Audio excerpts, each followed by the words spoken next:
മഹാരാഷ്ട്രയിൽ മുഖ്യമന്ത്രിയെ തീരുമാനിക്കാൻ നിർണായക യോഗം ഇന്ന് കേന്ദ്രമന്ത്രി അമിത്ഷായുമായി മഹാരാഷ്ട്രയിൽ നിന്നുള്ള എൻഡിഎ നേതാക്കൾ കൂടിക്കാഴ്ച നടത്തും. ബിജെപിക്ക് മുഖ്യമന്ത്രി പദവും ഷിൻഡെ അജിത് പവാർ വിഭാഗങ്ങൾക്ക് ഉപമുഖ്യമന്ത്രി പദവും എന്നതാകും ധാരണ.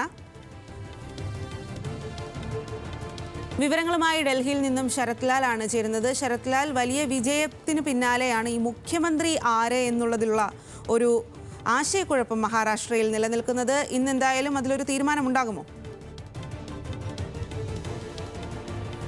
ഉച്ചയോടുകൂടി ഇക്കാര്യത്തിൽ തീരുമാനമുണ്ടാകുമെന്നാണ് നമുക്ക് ലഭിക്കുന്ന വിവരം. ഏതായാലും മഹായുതി സർക്കാരിൻ്റെ മഹായുതിയുടെ വിജയത്തിന് ശേഷം, ഭൂരിപക്ഷ വിജയത്തിന് ശേഷം ഈ മുഖ്യമന്ത്രി തെരഞ്ഞെടുപ്പ് നീണ്ടുപോകുന്നത് അണികളിലും അതേപോലെ ആശങ്ക സൃഷ്ടിച്ചിട്ടുണ്ട് എന്നൊരു വിലയിരുത്തലാണ് BJP നേതൃത്വം. എന്തായാലും ഇന്ന് ഉച്ചയോടുകൂടി മഹായുതി നേതാക്കളായ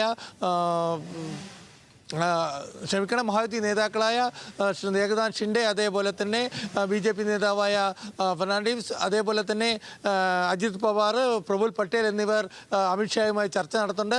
ഈ ചർച്ചയിൽ തുടർന്ന് ഉള്ള ഒരു തീരുമാനം അമിത്ഷാ പ്രഖ്യാപിക്കും. നരേന്ദ്രമോദിക്ക് തീരുമാനം വിട്ടുകൊണ്ടുള്ളൊരു തീരുമാനമായിരിക്കും ഇന്ന് വരിക എന്നാണ് നമുക്കിപ്പോൾ ലഭിക്കുന്നത്. നരേന്ദ്രമോദി തീരുമാനമെടുക്കട്ടെ, ആരാണ് മുഖ്യമന്ത്രി മഹാരാഷ്ട്ര എന്ന കാര്യത്തിൽ നരേന്ദ്രമോദി തീരുമാനമെടുക്കട്ടെ എന്നതാണ് ഇപ്പോൾ ഷിൻഡെയുടെയും അതേപോലെ അജിത് പവാറിൻ്റെയും നിലപാട്.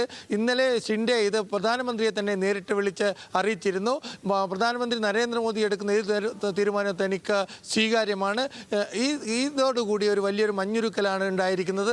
അതുകൊണ്ട് തന്നെ ഇന്ന് ഉച്ചയോടുകൂടി നമുക്ക് ഇക്കാര്യത്തിൽ തീരുമാനം പ്രതീക്ഷിക്കാം. BJP തന്നെയായിരിക്കും മുഖ്യമന്ത്രി സ്ഥാനാർത്ഥി, മുഖ്യമന്ത്രി സ്ഥാനം വഹിക്കുക എന്നാണ് ഇപ്പോൾ നമുക്ക് ലഭിക്കുന്ന വിവരം. 2 ഉപമുഖ്യമന്ത്രിമാരുണ്ടാവും. അതുപോലെ തന്നെ ആഭ്യന്തരം, ധനകാര്യം എന്ന വകുപ്പുകൾ BJP വിട്ടുകൊടുക്കും എന്നൊരു സൂചനയുമുണ്ട്. ഏതായാലും മഹായുതി സർക്കാർ ഇതിൻ്റെ മുഖ്യമന്ത്രി ആരായിരിക്കുമെന്ന് 2 മണിയോടെ നമുക്കറിയാൻ കഴിയും എന്ന് ഉറപ്പാണ്. സ്വാതി.